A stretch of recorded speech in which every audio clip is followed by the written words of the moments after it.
My name's Patrick Langdon Dark. I'm 20 years old. I'm a professional surfer from Swansea, South Wales. My main ambition is to reach the world tour, which is like the 34 elite surfers in the world. There's only ever been one other Welsh surfer, Carwyn Williams, to make the tour. I'm pretty passionate to be Welsh. It means a lot to me. It's like where I grow up, where I spend every day, where I train. Representing Wales to me is like the biggest thing I can do.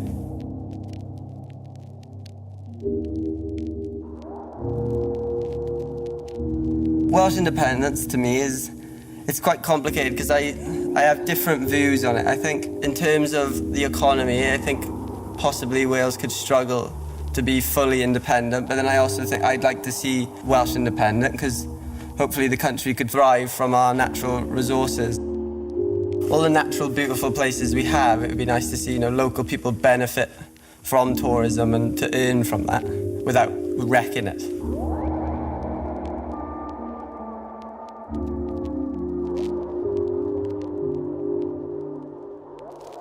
Personally, I don't think Westminster really consider the best for Wales when they put certain plans into place. I think it's more orientated around what's best for London and possibly England. I don't think Wales really comes into the conversation very often.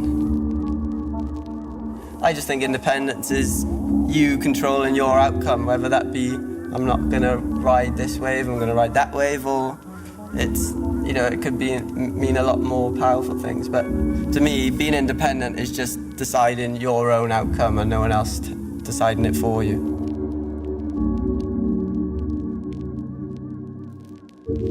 I'd like to see an independent Wales when the plan is put in place to benefit the future. I feel Britain's been run in the past generations that older generations have become very wealthy and the younger people now are going to be the ones paying for it. I'd like to see a plan in place that my generation and generations after me are going to benefit. Not necessarily make more money and be greedy, but a plan that has longevity for Wales. In the past, been things that have been done that benefit that generation and nothing to benefit future generations.